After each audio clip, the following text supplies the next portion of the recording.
আসসালামু আলাইকুম সবাইকে। স্বাভাবিকভাবেই সবার মনের অবস্থা একদম ভালো নয়, কারণ বহুদিন আগে থেকে যেখানে আমরা এই কোয়েশন করে আসছি, ভেবে আসছি, যেখানে আমরা প্রথম 2 ম্যাচ হেরে গিয়েছিলাম, সেখান থেকেও কিন্তু আমরা সেমিফাইনালের স্বপ্ন দেখছি। শুধু এক ম্যাচ জয় পেয়ে ভালো একটি শেষ নয়, সেখান থেকে সেমিফাইনালে যাওয়া, আহ, সেই জায়গা থেকে একদম হেরে বাড়ি আসা, আর সেই হারটা খুব খারাপভাবে আফগানিস্তানের বিপক্ষে, সেটি নিশ্চয়ই সবার মন খারাপ।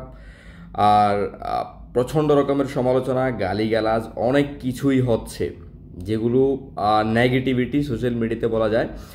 আহ, আমি যেটি মনে করছি, আসলে আমরা চাইলে কিন্তু একটু পজিটিভভাবেও দেখতে পারি। আর পজিটিভটা কিন্তু বাংলাদেশ দল থেকে পাওয়া যাবে না, সেটি আমাদেরকে খুঁজে নিতে হবে ক্রিকেট থেকে। ক্রিকেট থেকে পজিটিভিটিটা কোত্থেকে আসবে, সেটি নিশ্চয়ই আগেই বলেছি বাংলাদেশ থেকে নয়, সেটি আমাদের প্রতিপক্ষ থেকে আমরা পেতে পারি। আমরা যদি বাংলাদেশ এবং আফগানিস্তানের যে দুটি নাম, এই দুটি নামের মধ্যে পার্থক্য করি, তবে সেখানে কিন্তু বিভিন্ন ধরনের বিষয়, কিন্তু বিভিন্ন ল্যাকিংস বাংলাদেশের নামের সাথে সেগুলো ফুটে উঠবে।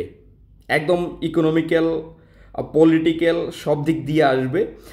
আর আমি যেহেতু সব বিষয়ে এতটা ওয়াকিফ নয়, সেহেতু সব বিষয়ে কথা বলতে চাই না, যেহেতু ক্রিকেট নিয়েই কথা বলছি। আজকে সকালেই বাংলাদেশ ক্রিকেট দল হেরেছে, হেরে বাদ পড়েছে, এবং বাংলাদেশকে হারিয়েই কিন্তু কিছুদিন আগের সেই আফগানিস্তান। আমি 2008-9-এর দিকে একটি খবরের কাগজের শিরোনাম আসলে সেটি আমার সবচেয়ে বেশি মনে পড়ে, যখন মোহাম্মদ নাবি, আসগর আফগানরা তারা খেলছিল আফগানিস্তানের হয়ে। তখন এই শিরোনামটি এসেছিল, সেটি ছিল বোমার বদলে আফগানিস্তানের পাহাড়ের ফাঁকে ফাঁকে পড়ছে বল এবং ব্যাট। আসলে তখন থেকেই সেই আফগানিস্তানের যাত্রা শুরু হয়েছিল ক্রিকেটে। তারা যুদ্ধের ময়দান থেকে ক্রিকেটের যুদ্ধে এসেছে, এবং সেই যুদ্ধে বাংলাদেশের আগে কিন্তু তারা সেমিফাইনালিস্ট হয়েছে আইসিসি আয়োজিত টুর্নামেন্টে। এটি অনেক বড় বিষয়। আর যে ল্যাকিংসের কথা বলছিলাম, বাংলাদেশ ক্রিকেট দলের ল্যাকিংস, সেটি কারণ বাংলাদেশ ক্রিকেট দল কিন্তু তাদের অনেক আগে থেকেই আইসিসি আয়োজিত টুর্নামেন্ট খেলে থাকে। সেখানে বাংলাদেশ এখনও পর্যন্ত একটা ব্যর্থ একটি ক্রিকেট দল। আর আমরা যদি আফগানিস্তানের কথা ভাবি, আফগানিস্তানের পজিটিভ দিকগুলো নিয়ে কথা বলি, সেখানে আমাদের যে ল্যাকিংসগুলো সেগুলো বেরিয়ে আসবে। শুধু গালাগালি করে বা মন্দ কথা বলে, নেগেটিভ ভাব প্রকাশ করে সব কিছু হবে না। যেহেতু মাঠে তারা খেলে, ক্রিকেটাররা খেলে, সেহেতু আমরা শুধু কথা বললেই তো সব কিছু সমাধান হবে না, বা আমাদের যে প্রাপ্তিগুলো সেগুলো পাওয়া যাবে না।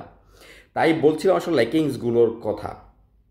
আমরা কিছুদিন আগের একটি কথা, যেটি আপনাদেরও মনে পড়বে নিশ্চয়ই, মোহাম্মদ নাবি, রশিদ খান, নভিনুল হক, ফজল হক ফারুকিদের কিন্তু আফগানিস্তান ক্রিকেট বোর্ড নিষেধাজ্ঞা দিয়েছিল। তারা কোনো ফ্র্যাঞ্চাইজি টুর্নামেন্ট খেলতে পারবে না। আর কদিন পরে কিন্তু ফ্র্যাঞ্চাইজি টুর্নামেন্ট খেলা যে নিষেধাজ্ঞাটি ছিল, সেটি কিন্তু ফারুকিদের উপর থেকে উঠে যায়। এরপরে মোহাম্মদ নাবি বলুন, নাভিনুল হক, ফজল হক ফারুকি, রহমানুল্লাহ গুরবাস, তারা কিন্তু আইপিএলে খেলেছে, এবং আইপিএলে পুরোটাই কিন্তু তারা কিন্তু আইপিএলের তাদের নিজস্ব দলগুলোর সাথে ছিল। এবং রহমানুল্লাহ গুরবাজের কথা স্পেশালি বলতে হয়, যেহেতু আইপিএলের কথা বলছি, কারণ সে ফাইনালে ম্যাচ সেরার পুরস্কার জিতেছে অসাধারণ ব্যাটিং করে। আর যে ব্যাটিংয়ের যেই প্রভাবটি, সেটি কিন্তু টি-20 বিশ্বকাপে খুব ভালোভাবেই পড়েছে, যেটি আমরা খালি চোখেই দেখতে পাই। প্রত্যেকটি ম্যাচে কিন্তু তার যে ওপেনিং পার্টনারশিপ বলুন, ওপেনিংয়ের তার যেই কাজটি, সেই কাজটি কিন্তু আফগানিস্তানের জন্য খুব ভালো একটি ফলাফল নিয়ে এসেছে, বা ভালো একটি ভিত্তি করে দিয়েছে। কারণ তাদের টপ অর্ডারের শেষে মিডল অর্ডার বা লোয়ার মিডল অর্ডার এবং তাদের সম্পূর্ণ ব্যাটিং অর্ডারে কিন্তু কিছু করতে পারেনি, যতটুকু রহমানুল্লাহ গুরবাজ করেছে। আর এখানে শুধুমাত্র আফগানিস্তানের নামটাই নিয়ে আসার কারণটা হচ্ছে, আফগানিস্তান ক্রিকেট বোর্ডেরও একটা অবদান রয়েছে। কারণ কিন্তু তাদেরকে আইপিএলে খেলানোর জন্য এবং বিশ্বকাপের জন্য প্রস্তুত করার জন্য তাদের উপর যে নিষেধাজ্ঞাটি, সে কিন্তু দুদিন পরে কিন্তু আফগানিস্তান উঠিয়ে নিয়েছিল, যার ফলাফল কিন্তু আজ আফগানিস্তানের সেমিফাইনালে যাওয়া। গত বিশ্বকাপে, ওয়ানডে বিশ্বকাপের কথা বলেছিলাম, সেই ওয়ানডে বিশ্বকাপেও কিন্তু তারা কিন্তু শুধুমাত্র ইকুয়েশনের কারণে, একটি ভুলের কারণে, ইনস্ট্যান্ট ভুলের কারণে তারা সেমিফাইনালের দৌড় থেকে ছিটকে পড়ে। যদিও বাংলাদেশ কিন্তু তাদেরকে প্রথম ম্যাচ হারিয়েছিল, আজকে বাংলাদেশ তাদের শেষ ম্যাচে আফগানিস্তানের বিপক্ষে হেরেছে। এনিওয়ে, আজকের কথা আসি। তো সেখানে ভাবনাটা কী ছিল? ভাবনাটা ছিল কিন্তু দলের ভাবনা। সামনে বিশ্বকাপ রয়েছে, তাদেরকে যদি আমরা নিষেধাজ্ঞা দিয়ে রাখি, তারা আইপিএল খেলতে পারবে না। আইপিএল না খেলতে পারলে বড় ধরনের যে প্রস্তুতি সেটি তারা নিতে পারবে না। আর সেই জন্য কিন্তু আফগানিস্তান ক্রিকেট বোর্ড তাদের উপর নিষেধাজ্ঞা উঠিয়ে নিয়েছিল, যার ফলাফল কিন্তু আজকে আফগানিস্তান সেমিফাইনালে। আর আমরা এই জায়গাটা কি করছি? আমরা তড়িঘড়ি আমাদের ইন্টারন্যাশনাল ডিউটির জন্য মুস্তাফিজকে নিয়ে আসছি, তাসকিন আহমেদ তাজিমকে আমরা দিচ্ছি না, কারণ আইপিএল খেললে তার অনেক বড় ঝুঁকি হয়ে যাবে। 4 ওভার বল করলে প্রতি ম্যাচে তার অনেক সমস্যা হয়ে যাবে। আর 10 ওভার বল করলে ডিপিএলে তার কোনো সমস্যা হবে না। সেই ফলাফলটাই আমরা পাচ্ছি।